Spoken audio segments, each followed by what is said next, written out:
we're going to do a free shaping exercise with Ginny here.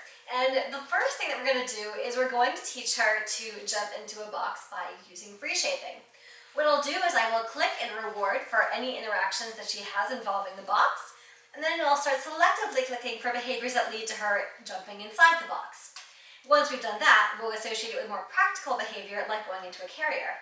So, for starters, anything she does regarding the box will earn her rewards. So I'm going to take my treats, I'm going to hide them, and I'm going to wait for her to do something with the box.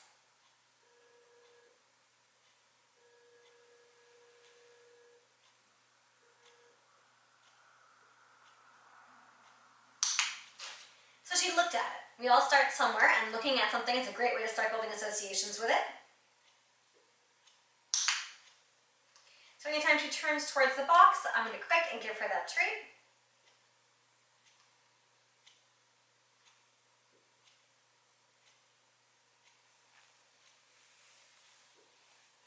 Now she's trying to figure out what she can do to earn more of those rewards. So I'm just going to wait patiently and ideally quietly until she does the next things that I'm looking for.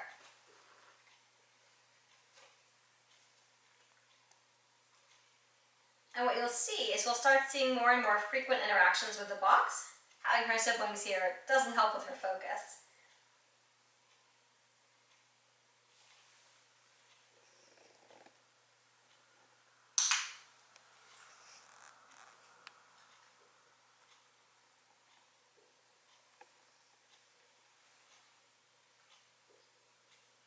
Let me get her brother out of the way here. Oh.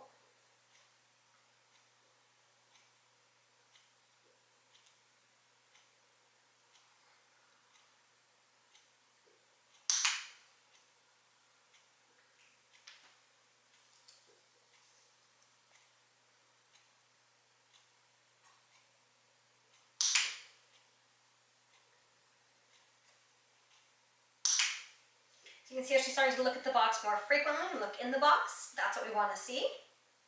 She's seeing what behaviors are in her rewards, and she's doing more of those behaviors. And we'll use those to start shaping her interactions with the box itself.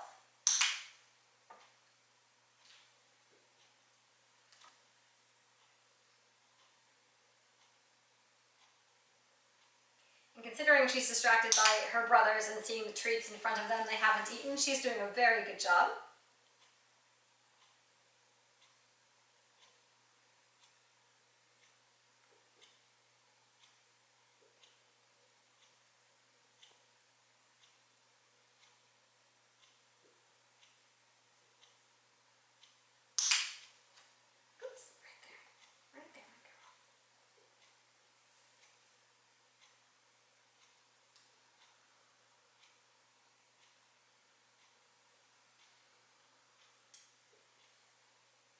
And because she was looking in the box more consistently, I'm now rewarding for just her looking in the box or doing more things that result in her body moving in that direction inside the box. There we are, just like that.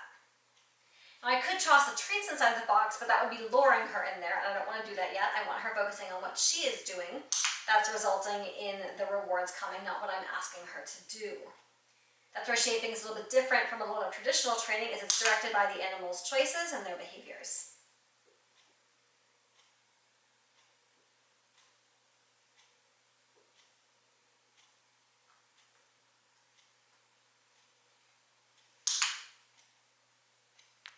What I can start doing is waiting for longer interactions with the box where she spends more time looking in it, like that. So I'm not clicking the moment she looks over, I'm clicking for her looking at it longer and contemplating the inside of the box. There we are. Nice long duration there.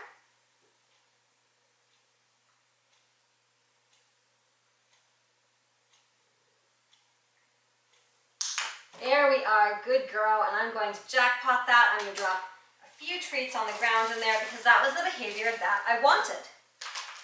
Now let's say I wanted to free shape a more practical behavior, because we all know that getting cats in a standard box is typically not very difficult. But what if I wanted my cat into a notoriously more challenging box, such as a carrier? So with the carrier, what I can do is I can take it apart so it's just a box. I can do the same sort of thing.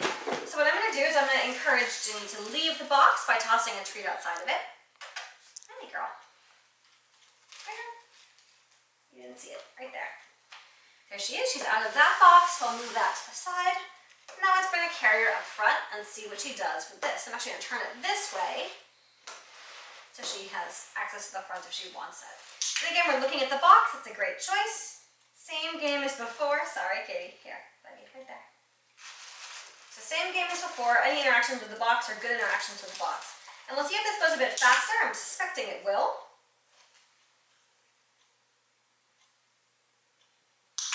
So again, looking up and into the box.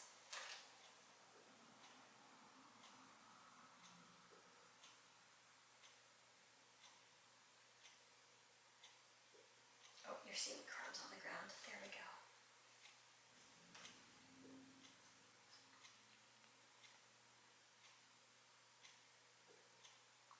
We're just going to wait and see what she does.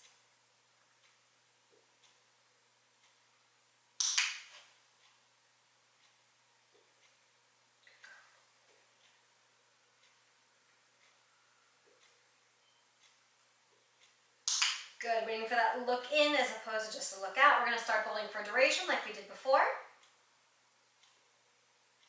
Good girl. Right there.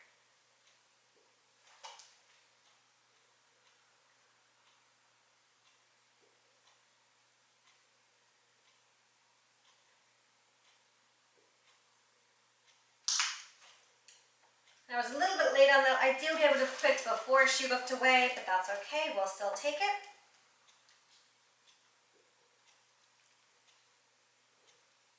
She heard the trees in my hand behind me. That's where she got distracted there, looking in the box. We're going to wait for a bit more interaction than that.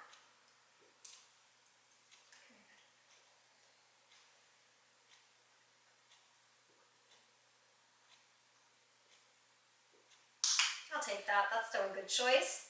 I want to make sure she doesn't get bored or frustrated, so if she's been a minute without getting a reward, I might interact for something, or I might reward for something more simple or not directly in line with what we're doing. And we'll save that one later, Kitty. Kitty is working on putting his paw in my hand to make nail trims easier, so he is offering that behavior right now. So she's rubbing against the carrier. That's not what I'm looking for. I'm looking for that, looking into the carrier.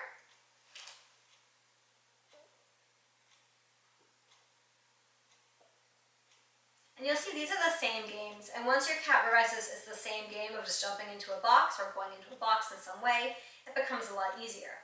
Now right now, of course, I'm shaping any going into the box, whether it's the opening in the front or over one of the sides, and eventually when we add a top to it, we'll shape it going into the door. But for now, any interaction with the carrier is going to be a good interaction with the carrier, so we can always make it more complex as we go. Good girl. And I bet we'll be jumping in just a moment. Hi, buddy. Hi, buddy. Hang on.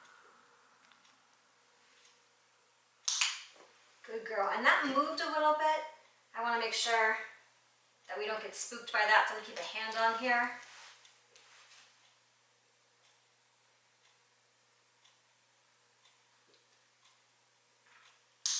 Good girl. So she actually worked her own way around that. She's like, well, it's moving. If I climb over the side, I'll just go in through the front. So I can click for her duration of choosing to stay in the box, or I can click for more feet going in, wherever your cat is at the moment. Choosing to stay in the box, I like that. Again, I'm trying to drop the treats right in front of her so she moves in as she wants, as opposed to me luring her in by dropping the treats further and further. I'm trying to drop them directly in front of her. There we go. There's my third foot. Whoops, sorry. There you go. Right there. Right there. And we have all 4 feet in. We're going to jackpot that. And there you go. Cat in the carrier. So that's an example of free shaping behaviors, starting with a very comfortable box and moving to a notoriously less comfortable box. You can see Ginny did a great job there. And she is comfortable with her carriers, so she chose to go into the front when she realized the sides were moving. But she did a really good job there. From there, you could add the top of the box as you wanted, and if your cat's uncomfortable with a visible carrier, you can always cover the top of the box with a towel so it looks more safe and more comfortable and less like a carrier. You would of course remove the metal door when you did that. That way it doesn't, again, have as many visible signs of it being a carrier. And that's it.